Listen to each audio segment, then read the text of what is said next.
time you're at Dollar Tree, pick up a couple of this wire letter sorter. I'm going to show you how I will convert this into a functional and stylish home decor. In addition, pick up 4 photo frames. I chose these gold glittered frames, and when I put my project together, you'll see why. Dollar Tree carries these really nice wallpaper, and I chose this gold with white, and it's going to go perfect with my project. To start off with my project, I'm going to remove all the backings from my 4 photo frames. I'm going to use my backing to outline the size that I need from this wallpaper. I'm going to need 4 pieces of this wallpaper, so I'm going to cut this one and then I'll repeat the process for the other 3. So now I have my 4 pieces, and what I'm going to do next is apply the wallpaper onto my backing. But first I'm going to remove the stand, and I'm going to repeat that same process to all the other backings. Next, I'm going to apply the wallpaper to my backing, and I'll be doing that to the rest of them.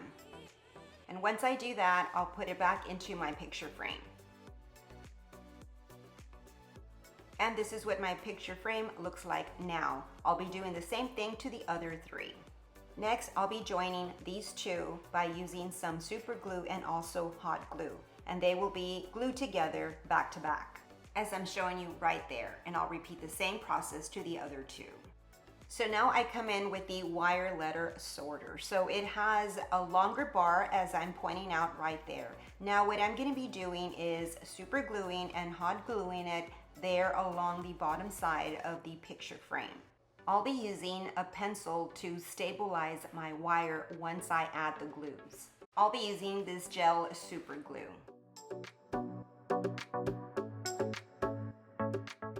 I'm going to give this a few hours until the glue hardens.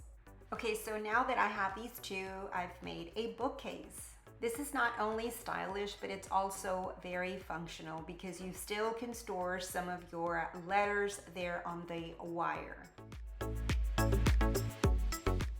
I've got a couple of hacks in using these wire letter sorters. So I'm going to create a base using one of these chopping mats from Dollar Tree, and I'll be placing it down at the bottom of the wire.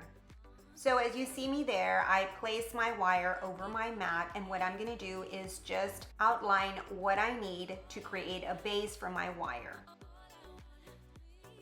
Now once I've already outlined it, I'm going to cut it out with some regular scissors. And now I just want to make sure that the piece I cut out will fit just right underneath my wire, and it does. So the last thing that I'm going to do is just apply some gel super glue to the bottom bars of the wire and glue the mat onto the bottom. And now I'm just going to press down the wire onto the mat just to make sure that they both bond together. And this is how it turned out. I'm going to repeat the same steps to this other one. Now let me show you how I use them. So I'm going to be using my first wire in my pantry, and I'm going to be using these self-adhesive hooks from Dollar Tree. So I placed one hook in that back wall. Then I went ahead and I hung my wire, but I felt like it was a little bit too loose, so I added another hook. And now I have a perfect spot for my season packages. I love that it gives me more counter space. Recently, I organized my pantry, and so I'm in this kick and wanting it to look nice and neat. So I have a perfect spot for my packages. And here's another place that I hung my wire, and this is in my bathroom vanity. And I felt this is a perfect spot to keep my face masks. That way they're not in my drawer, all pushed to the back. I can see them right here. Let me know which was your favorite DIY hack. Number 1, number 2, or number 3. I'd love to hear from you. You have yourself a blessed day, and until my next video, bye-bye and God bless.